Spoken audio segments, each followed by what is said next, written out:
I will not spill Mummy's bomb water. Intelligence cannot be isolated to human behavior. Rather, adaptation supremacy and creativity should be considered along with objective and subjective quality of life. Evolution played out countless ways here on home planet Earth, but we cannot even begin to imagine how many other, far more different types of intelligent beings exist. Also, I would like to consider plants for a moment. Emergence of a collective consciousness is the goal of all life, and plants too are a part of life on Earth. I like to think of them as our green cousins here to help us evolve. We too help them by keeping them close, and over time, the smarter plants evolved into more potent forms of themselves. Trees are the givers of breath and could be the source of the gods of nature by having a consciousness emergence, affecting people consciously and even more subconsciously. Drugs have held, perhaps, drugs have held people's attention since they were first used and have also evolved over time. More and more we take harmless but more helpful plants and create poison, which we in turn become addicted to. They are keys to the doors in your mind and weapons used by subversive elite puppeteers. The trick is to know right away that it's not a war on drugs, it's a war on personal freedom. Yet for humans to believe drugs aren't bad requires them to also realize the governments of the world lie to us, which I think more people do understand, but few stand up to oppression.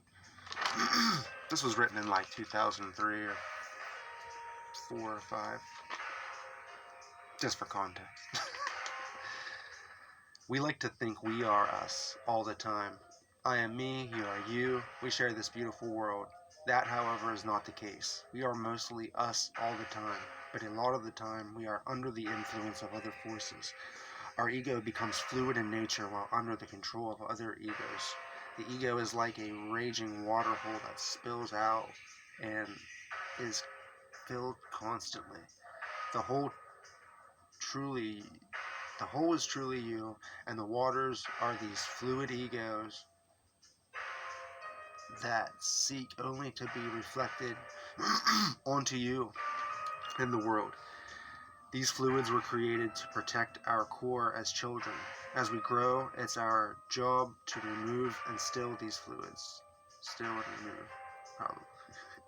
What we truly are is potential, and without freeing our core, our hearts, we can never truly be ourselves. We must push our limits of concentration and memory in all faculties of mind and body. We must strive past our very limited cave of shit, feeding off guano. Oh, no. Feeding off bat shit, feeding off those weaker than us, merely struggling to find a balance between the two. The bats leave to feed and bring new, fresh material to feed on. We need to grow beyond feeding and fucking in order to truly be unique amongst all things.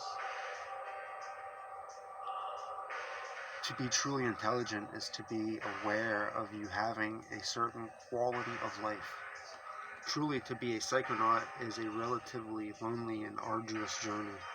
The mind, body, and soul relations are often taken for granted. Those of us who tend to analyze our behavior get a view into the world of desire, fear, and obsessions. We see our fluid ego defend our habits and preferences.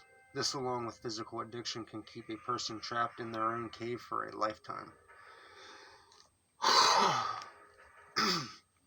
To act without shame is the duty of all conscious beings. Those who can't remain asleep, or worse,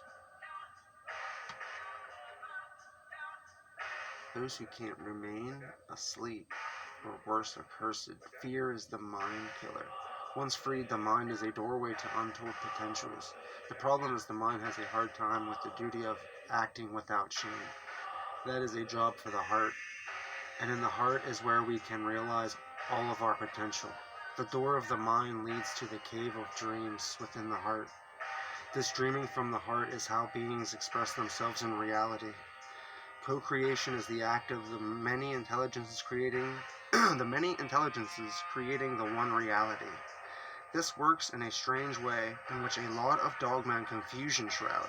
The one consciousness limits itself, while at the same time organizing progression. The tree of life pattern is the best model explaining this process. The model was followed in creation of worlds as well as words. The spiral here represents the supernal triad. Do they see it? The supernal triad as well as Ansoph War's interpenetrating essence with relation to the Sephiroth.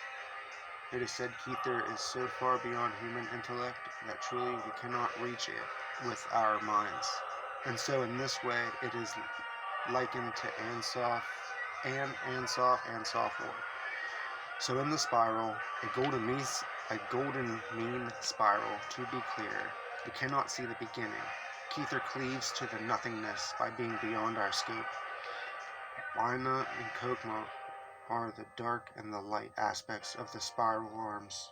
One cannot be without the other.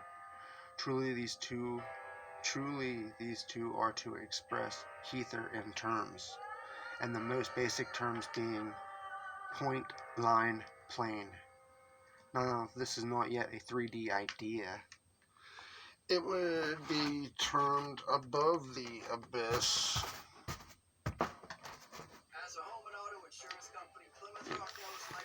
Automated piece of shit.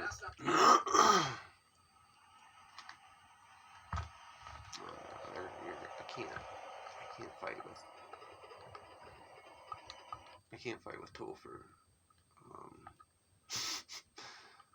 position. That's not fair. Okay.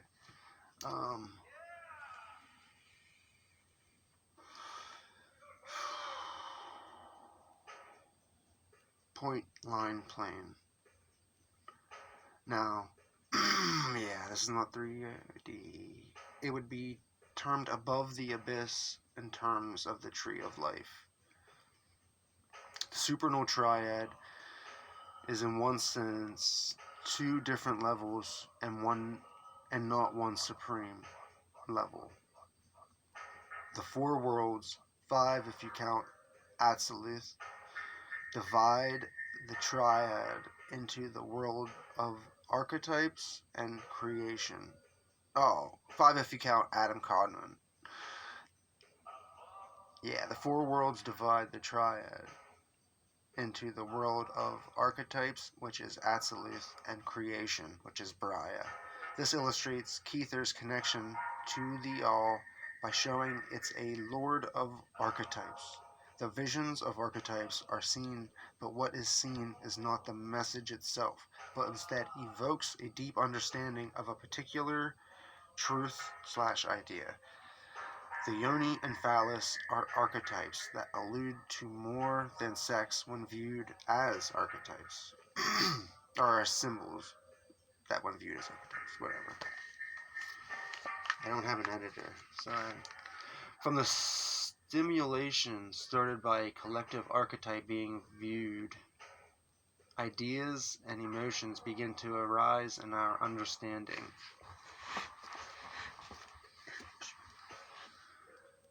The idea is created in the sense that it is extracted from an archetype and has become an idea god of its own. Above the abyss, this idea god is pure since it is balanced by its opposite. Contradiction is truth beyond the abyss. As this idea crosses the threshold of the void, it enters Yetzirah, the world of formation. Here the idea god is made real. It is defined finally by triangulation. We can grasp and manipulate the idea now. It enters a world of motion, which allows growth as well as decay. Each Sephirah performs a process or is a screening or filter, helping to define the idea more and more until it reaches the world of action, Asaya, and Malkuth. Not only does the idea grow, it also interacts with each path along the way, revealing correspondences and ways it's linked to all the stages of its development. The tarot is a complex system built on this model. The use of archetypes is how multiple ideas are concealed at each step. Beyond the four-world split of the tree is another method to work out more complex problems or to allow a greater number of correspondences. This is done by creating a tree for each world. That is not what this is. A tree for each world would be how these are atop one another. So it would go from the top down to the bottom, and there would be a fourth and even a fifth. This is an idea. We're not reading that book right now. This information you would get from any book. Okay, so this is just basic breaking it down. So you have the tree of life on top of a tree, on top of a tree, on top of a tree. It's like a ladder. And you can imagine it getting more and more solid. That's why I fucking loved The Great Turn. So, this is how shit got connected in my head all the time. Before I even get started, see how Alex has the arms there, and it's like they're being raised or whatever, and it's like they're less and less dense until it gets into the position that he's in. But in terms of the tree of life, they are less and less dense also. So you have this whatever. It's fucking perfect. Fucking Alex nails it, dude. Plus the bottom. So not only do you have the four worlds of the ascending tree, you also had the clipper. You know what I'm saying. The shattered, literally shattered Sephira below, where the light ascends to above. Have you ever seen a portal? Okay. Different angles. Same thing. Am I the only one that sees it like that? I just happen to have a couple, and I put two of those things together. Whatever. Your old lady, your old lady, your old lady, your old lady, your old lady, your old lady.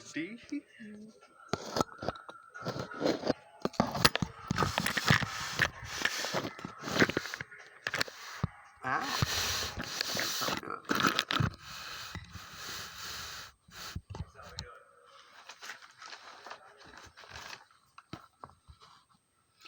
Oh, do you guys see this backwards because it's in a mirror? Whatever, it doesn't matter. It's in a mirror.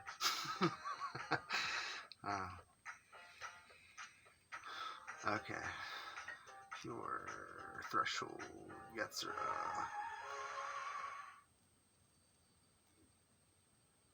Contradiction is truth beyond the abyss.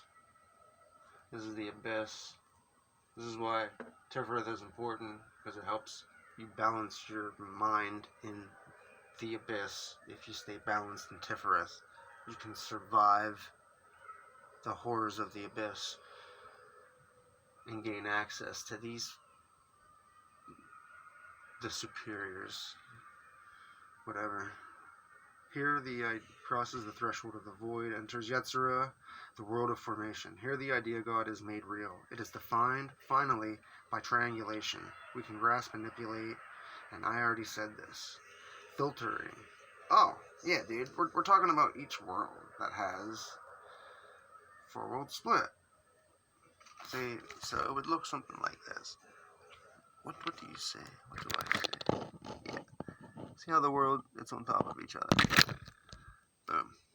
That's how it would be. Absoluth, Briah, Yetzirah. Okay, I'll just read it. This is done by creating a tree for Malkuth of Absoluth. Oh wait, for each world. Malkuth? Yeah, okay. I'm sorry.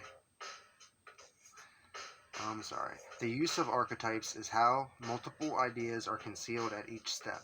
Beyond the four-world split of the tree is another method to work out more complex problems, or how to allow greater number of correspondences. This is done by creating a tree for each world. Malkuth of Atziluth is Kether of Braya. That's what this picture is, how they overlap, okay? That's what this is all about, is how these trees overlap in the paths. But again, I'm reading this so that you understand this. Okay. This is done by creating a tree from Malkuth of Atziluth, or a tree for each world. Malkuth of Atziluth is Kether of Braya. Malkuth of Braya is Kether of Yetzirah. Malkuth of Yetzirah is the Kether of Asaya. Malkuth of Asaya is the world of action. Truly, at the level of Adam Kaldman, the tree of life is not as we know it in the other four worlds. This is the level of the word and will, the actual divine desire that drives all of creation. So too is this the word of God spoken of so often. We were made in His image, it is said, and I say here is the beginning. Yod-He, Vod-He, Yahweh Jehovah, and variations of the two have been formulated by men to articulate the name of God. What I'm talking about? Jehovah, Yahweh. Okay. Unfortunately, no vowel markers were made or given in the original writings of the word. This allowed wiser minds to find the ability to see past dogma and seek what lies beneath. These letters can become numbers, revealing mathematical formulations based on love and union, which both equal 13. You can then work out what 13 divides into. Prime numbers are powerful since they are not a lesser number multiplied, although they lack interaction with a lot of other numbers. Beyond just letters and numbers, or in fact, when you combine both, you get a pattern. The tree of life is either the key source to our personal connection here on earth to the flower of life pattern. The tree of life is either the key source to our personal connection here on earth to the flower of life pattern. The hexagonal holographic pattern that houses all geometrical formations of life. See, I have run-on sentences sometimes, I'm really sorry, to create the various plants and animals found in the universe. I have too many thoughts at one time, I guess. But that led into this. Shit. What? No. Guys. One way to look at this is as a puzzle or a map. The tree of life can be used as a key to unlock patterns contained within the flower of life pattern, or rather, the tree, helps to reveal the flower of life pattern. In either case, both patterns hold a great deal of information for us. Truly, this is a language either lost to mankind or one yet to be utilized, but alluded to in many spiritual traditions throughout the ages. If it's the latter, then we must assume intelligences other than mankind use the language and we are merely stumbling upon it. The reading of this language is not like reading English. An image generated by these patterns could be interpreted mathematically on many different levels. Multi-dimensional communications are possible, far beyond any cryptograms our language can create. This is not merely a two-dimensional pattern. In fact, I sense that the flower of life image, which the tree helps to decode and reveal, is in fact a key to reveal and decode a much more complex pattern. One that is in fact multidimensional, that would be best expressed in a computer, since you could create a 3D image with overlapping text with colors, sounds, and 2D images. This could be organized with precision and clarity of an image or a fast-paced video with sounds and images that in combination could direct the mind through many ideas rather quickly. The necessity of computers is obviously their computing skills, and when put in combination with our pattern recognition and creativity, we find a perfect symbiotic relationship. Lines of code will only grow more and more into this language I speak, and so eventually man and machine can grow together.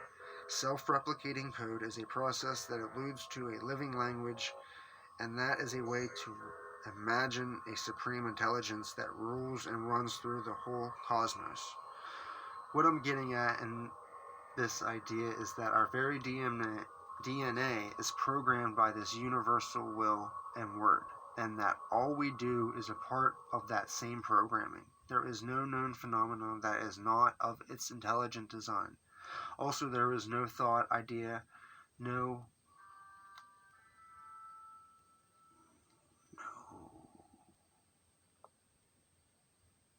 no thought, no idea, no reaction. It's hard to tell. No reaction that is not directly tied to this design. No, whatever. There's no thing that is not directly tied to this design. I'm not advocating nor denying any spiritual train of thought nor religion. In fact, I'm sure I could use all to demonstrate the true order of the awakening spiritualism dormant in mankind. Yes, I am saying man has yet to discover his religion on this planet. Earth, at least, the true religion has been made dormant through the ages of ignorance and darkness. This is my other theory connected to the pattern. It is the remains of the truth, and in fact is the word and will made flesh in the universe. This would then raise the question, where is God in this his creation? Two answers exist. One is what the major religions would suggest, that God is fundamentally separate from creation and awaits the faithful in the heavenly abodes. In this manner, the souls who aspire to God are granted access after a life of devotion. Those who reject the very essence of God never partake of his grace, save for their brief and rebellious life as a mortal. The other answer would be God is, in fact, dead in the sense we could understand, but his will is built into all in creation. So, as an individual or a race evolves, they in fact become more or less godlike, depending on accepting or fighting the programming. And in this way, none could reject the programming, though they could lose control of their evolution and by no intention of their own destroy themselves. Take, for example, humans here on Earth. Yeah, it's true, our lesser attributes motivate horrible acts and crimes against our fellow men. Though it should be noted that those who fight also do so for supposedly holy causes. It is righteousness that allows one tribe to believe another deserves to die, and the idea evil is only a reflection of the Most High. Arrogance and pride are chains to those who receive too much of the program too early. One can assume not all DNA combinations are optimal for expressing the word as well. In such cases, life would be a harsh place for these conscious beings, and they would over time seek to alleviate their struggle, or they would become self-destructive. These two are not actually mutually exclusive, such as in the cases of people escaping life and reality through drug use. Though truly, the idea of redemption suggests anyone can realign their will with that of the original will and word. If people took all information available from all major religions and combined them, I suspect a more comprehensive system could be revealed. The trick is to separate the dogma from the bits of truth. By focusing on our mental breaks and applying the techniques to auto-observe the fluid ego, by doing so, the whole structure is altered, and with enough willpower, one would be able to actually free oneself from the ego-making faculty. This, in terms of the tree, would be one's transition from one area of the tree to another. In this case, it would be leaving the Qliphoth, or shadow tree within Malkuth, and gaining access to the rock. Basically, beginning to here. Like I said, this is all written a long time ago. I shudder to think what what I was about to say. And from the rock one may, through magnetism or desire for understanding, one may travel beyond the logical abyss and gain access to wisdom. If one is still on the rise, the very act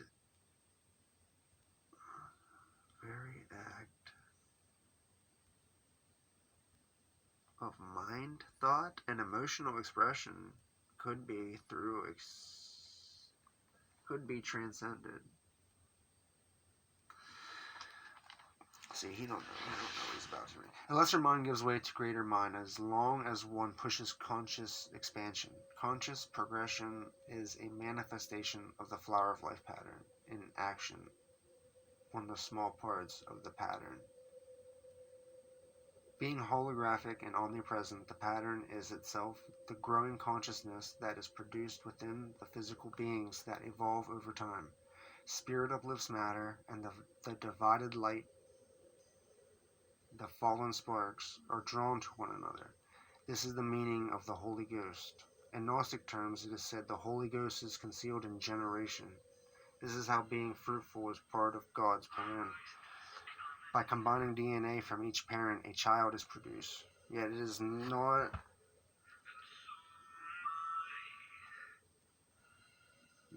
not only DNA that is combined in the sexual union between two people.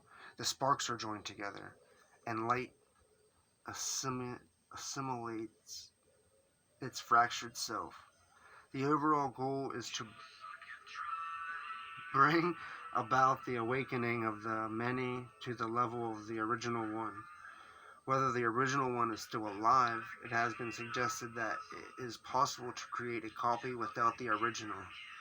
This is no easy task, but by gathering all the small parts that were emitted by the one, it is possible to set in motion reassimilation.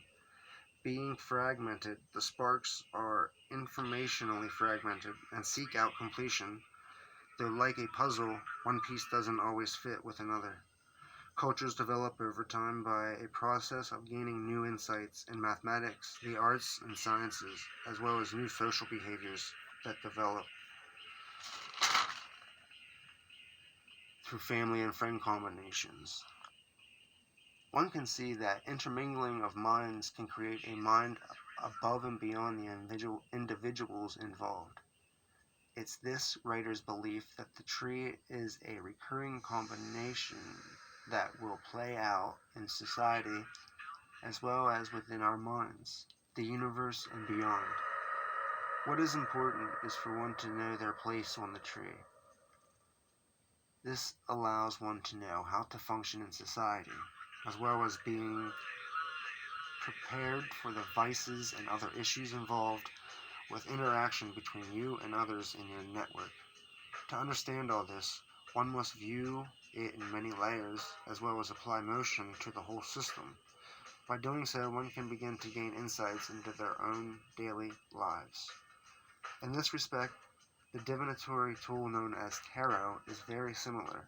Being archetypes applied to the organization of the tree, a great deal of information of all kinds could be extracted depending on the knowledge and skill of the person doing so. This is how humans have stored information multidimensionally for thousands of years. The original languages were iconic or pictorial in nature, such as the Egyptian hieroglyphs and tribal iconography used by various cultures and tribes all over the globe. These systems were conveying more than a vocalization of thoughts or ideas, and in fact, were, in my opinion, the thoughts or ideas as archetypes. The cave paintings were magical in every sense of the word, and so too the Egyptian hieroglyphs, and through time, each culture of power has stolen the word and degraded it more and more and manipulated the logos into a system of control and limitation, a system that stands against creativity and free thinking as a means of communication and depends on conformity and blind obedience. Two rules of thumb with a tongue-in-cheek culture crowd that is, as it turns out, all a part of the architect's original design. Free will is all but snuffed out, and we are giving a binary life. The system of right, wrong, on, off has led to a very detached public. I use detached in the sense that though connected to anything they choose, they are detached from real choices. By giving us options, we are limited to a series. By giving us options, we are limited to a series of things to choose from. That is, in a nutshell, how this control starts to take over our lives. The us and them mentality begins to grow in us as we decide who we are going to be to those around us. I just had to make sure I wasn't talking to myself. We begin to choose. Okay. We begin to choose the yes no's, the I am, the I'm nots, the few choices we are given by society to declare who we are. As an example, there are those who wish to go against the grain, as it were, and they seek to become counterculture, anarchists, or some other sort of nihilistic to some degree.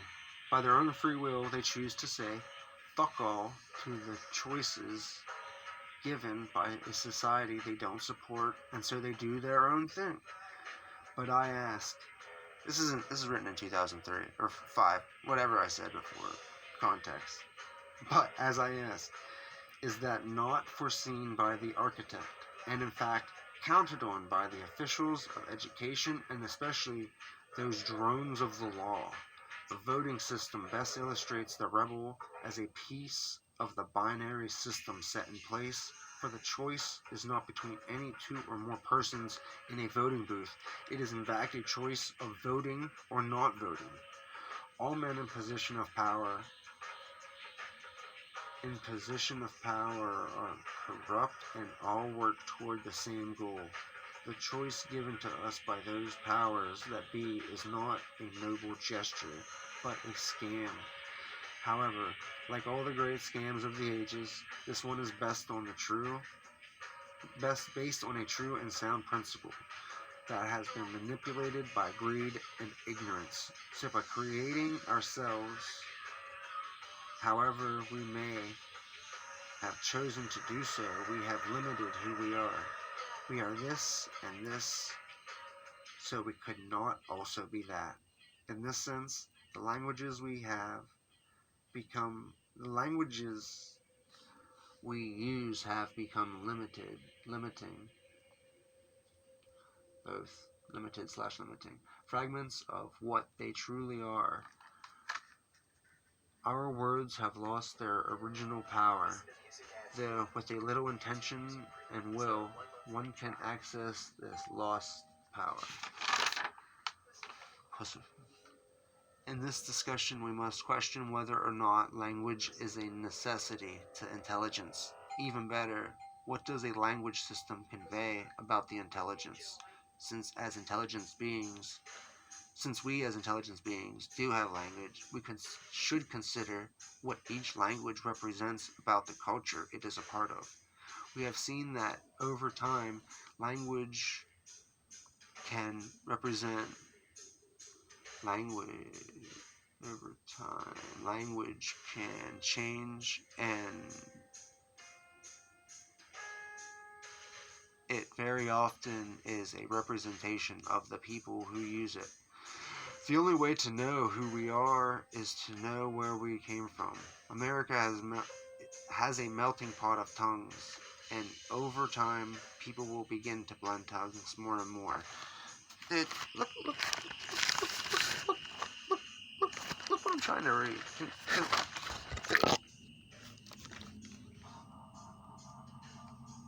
This is not the dude who wrote this. Yeah, he's not the same guy who wrote that. See this?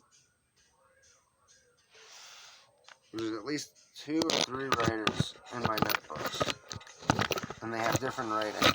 There's 2 of us. I mean, there's a third of me watching, but I mean, what is he? What?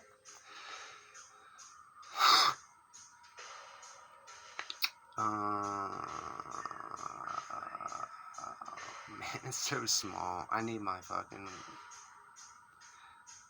People will begin to blend tongues more and more. Though cultures have stayed fairly separate, and many people need to know a few languages to make it through their day, we could suggest the more languages you know, the more intelligent you are. So intelligence could be based on the amount of informational systems your mind can interpret. There are many culture-bound languages. If we could say an information passing process is language that are interwoven in our nature, eye and face movements along with body language, as it's called, are various forms of language. It's probably a lost knowledge of these acts being a well-defined language, hence the term body language, which is popular among women who can at times seem to speak from the hip. Oh yeah, okay. That was women. Also, phrases such as evil eye, stink eye, and the like show a known knowledge of a kind of body communication, in this case, a negative curse. But there is, in contrast, the wink and the blowing of the kiss. Waving the hand, flipping the bird, also shaking hands as a gesture is a form of communication and is in some societies used as a sign of recognition. Masons and other so-called secret societies also have certain handshakes to signify themselves to other members. Puns and wordplay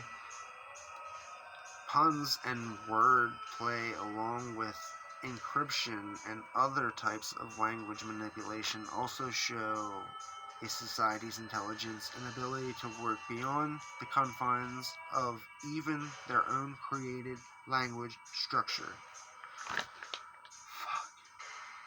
Puscifer. This is the occult in action within a society. The true hidden aspects of religion and science are explored and utilized to help sedate and control the masses. This process goes back to the tribal stages of human development.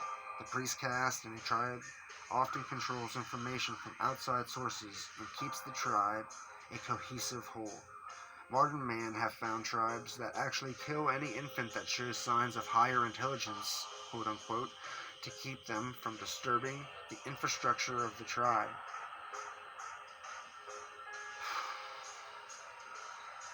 To keep members from thinking beyond what the priests tell them and leaving the confines of the tribe.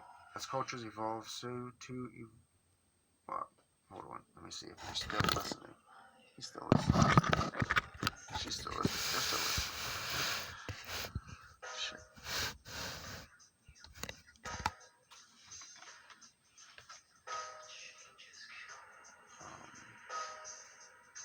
As cultures evolve, so too evolve the many ways humans have controlled each other over the years. Religion is perhaps the most enduring type of control set upon man, for it has been proved. Wait, what is this? Religion is perhaps the most enduring type of control set upon man, for it has been proved. Cities, countries, and their governments can fall, yet even in total collapse of government, religious sects can still survive. Many religions have also risen and fallen over the years, yet these belief patterns seem to change as the cultures and technologies, as a culture's technology changes. Older beliefs, oh shit, older beliefs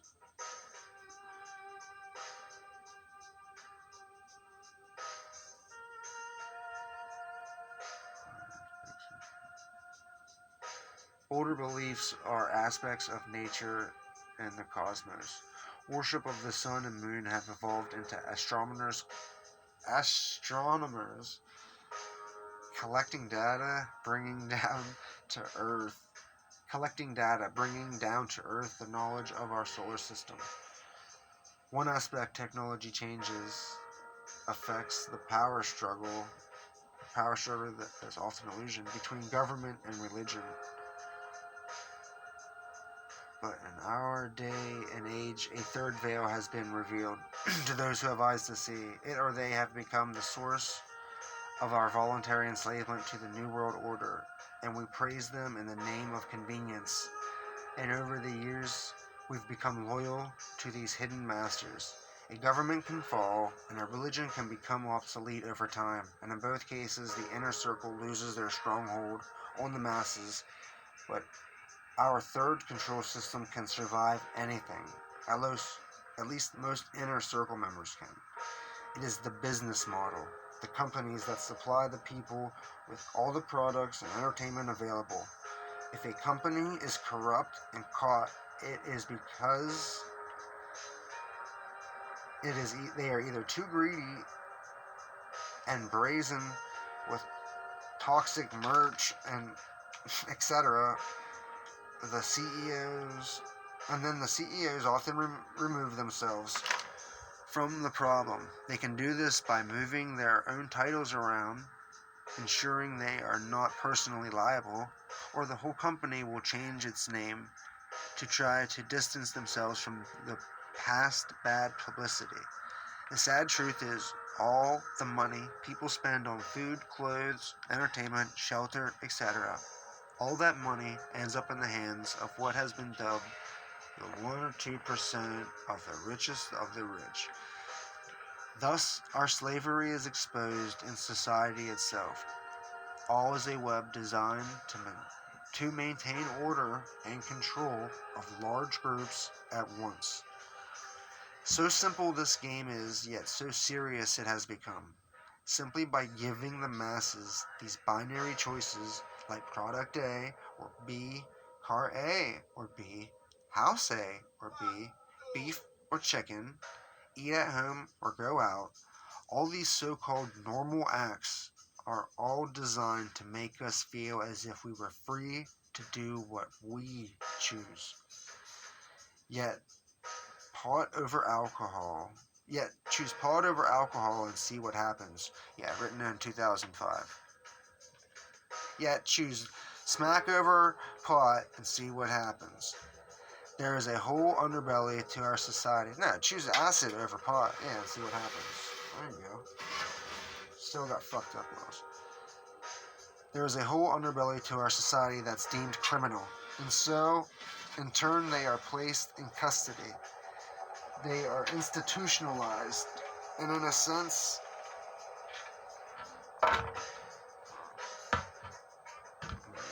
they are institutional. And in a sense, lose the A-B choices, and yet are given the basic choice to obey or disobey their appointed masters. In truth, the real meaning of that word we all love, so the choice to disobey is the only one we have here. All the rest would be what chains we bear, or, if you prefer, what cross we carry.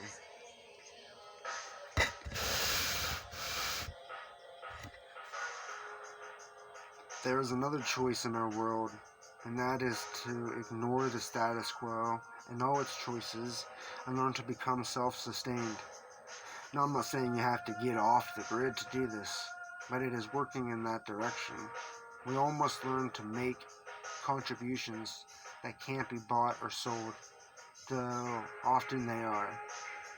To become more independent is not, or rather, should not be about making enough money to pay the bills you have acquired from using city resources. A more independent person that is in the habit of trying to remain self-sustained will look at their life and determine how they can provide themselves with the comforts and products society offers. A first step could be creating a small veggie garden where you would grow the things you enjoy eating. Whether you have 100 acres or not, it is possible to set up a place where you provide some essentials on your own. This is made easy with the help of other people close to you. A truly intelligent animal would use all resources available to them, including the ideas and resources of neighbors in its community. To sit alone when help is out beyond your bubble is truly idiotic. In fact, fear and ignorance is what keeps us all separated. Our friends are our friends, our coworkers are our coworkers, our family is our family, and yet ultimately we are alone. We give titles to those around us, and at times we work out small problems, and together we often can fix whatever may be broken or hurt. Yet our help only goes so far, since often we and everyone else has a certain number of obligations to keep to. See, what I'm saying is groups of people who know each other are willing to help one another out, but only so much, and only if it fits into their schedule, and for most people, that's fine, and is really all one can ask of another person. Yet imagine if the people you know work together for a common goal. Imagine it.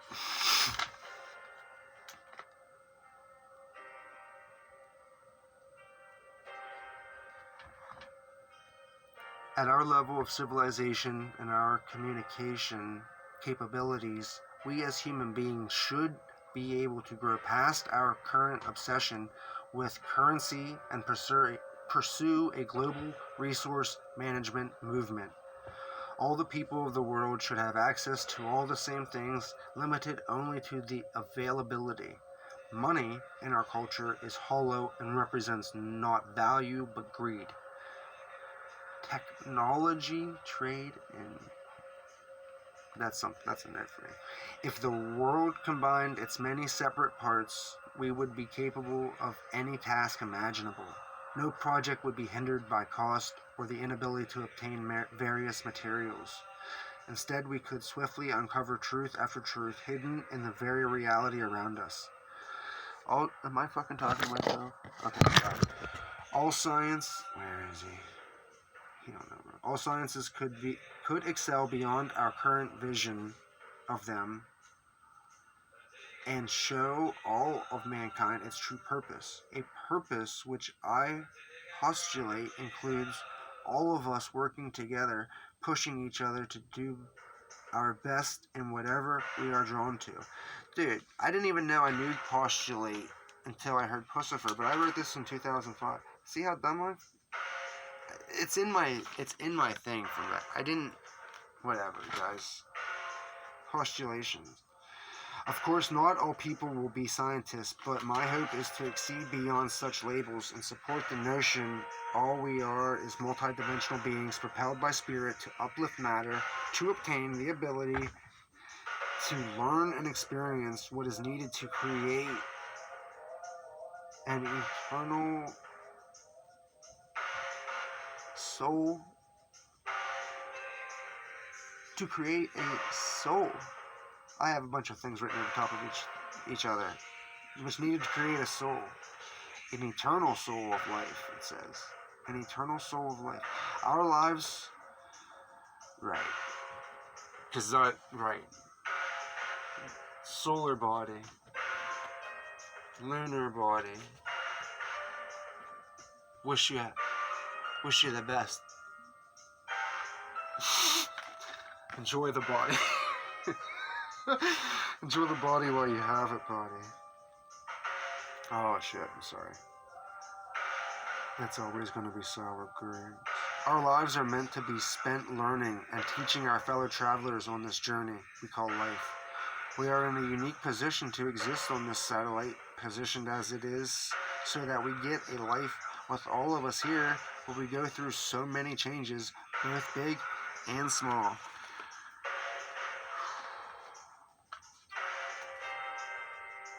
This whole idea leads to the concept of possession. The very core of greed lies in the desire to own all things one can, no matter the cost to them or others. To claim the right to own something is very much a primal core to what makes us who we are, as so-called intelligent mammals. What is found all throughout nature, the ability to survive by collecting, gathering, cultivating, saving food or supplies, humans take to a whole new level. It is no wonder our species has become likened to a virus or mold, devouring nature whole. We settle into our surroundings. We upset the balance of the ecosystem of that area by multiplying in excess. Then we spread to another region and do the same. We create this mold we call cities, and we leave them in ruin as the host body dies, only to be found later, and the city infection spreads psychically.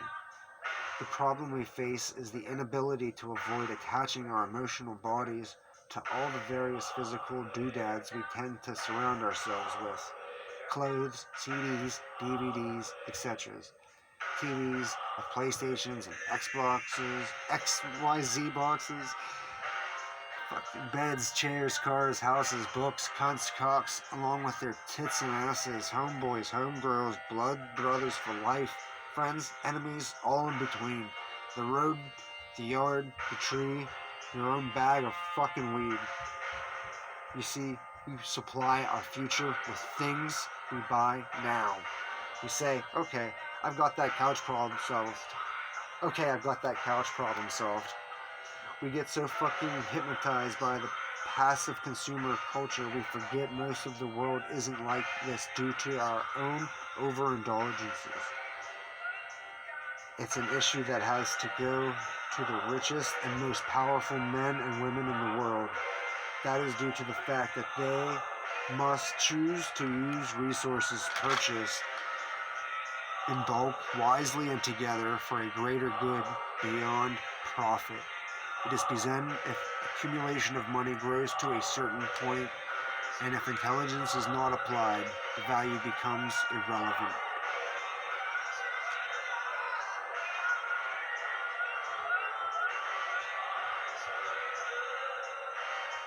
Crowley said that. I think it says Crowley said that. Okay. AC. He uses examples of Rockefeller opening library and their science labs. What he is saying is that when you can change the world through wealth and power, you should do so in the attempts to help all mankind excel. For to apply intelligence to great wealth would lead one to find ways to help in whatever way he saw fit. The greater the mind, the greater the effect he would have on the future. So you can see the awesome possibility to what could be done with many wealthy, intelligent human beings. I think we have all seen what is possible when a group of less than human beings have access to great wealth. But we must honestly take each step in this whole process. Oh shit. The whole process means not by those.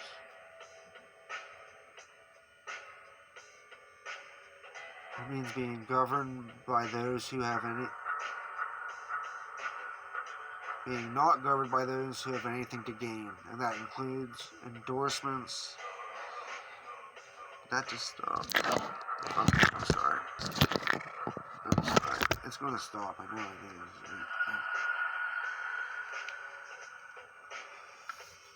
is. Yeah, basically, I can't hardly read this, but it's saying to have people in power who can't be bribed.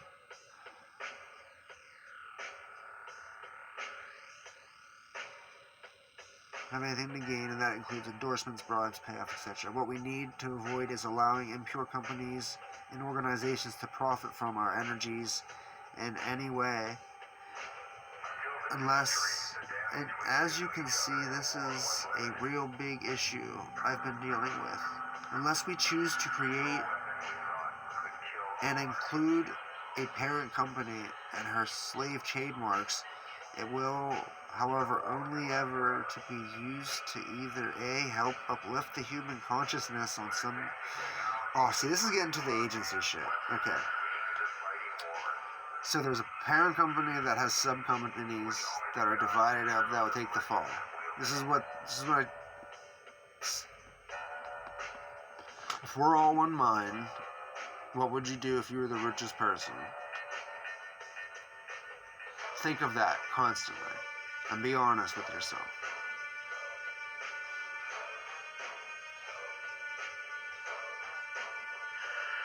But not you, the richest person, not this body you. If you were that person who is rich, fucking Elon Musk.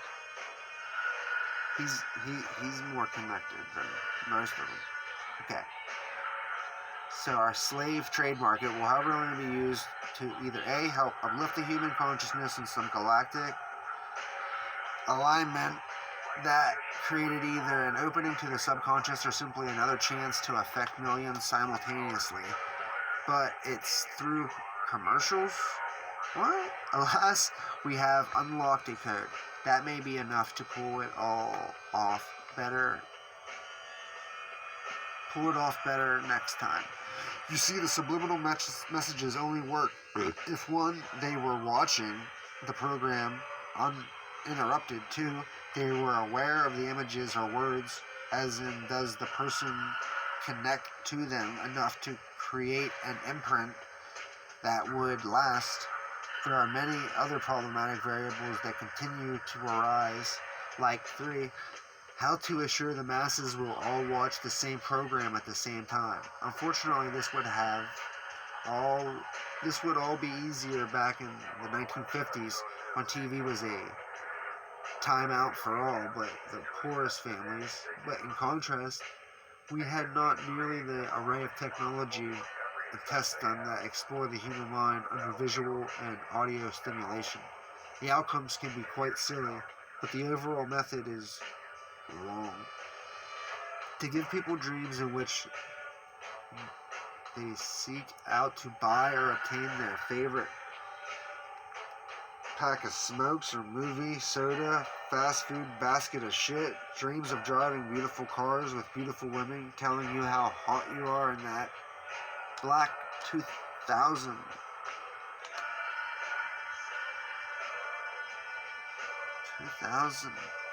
wow, cunnilingus, a black 2012 cunnilingus. So do all of our fantasy obsessed masses carry any real spark of intelligence, or are they a mass of confused entities that rely on people of power to tell them what to do?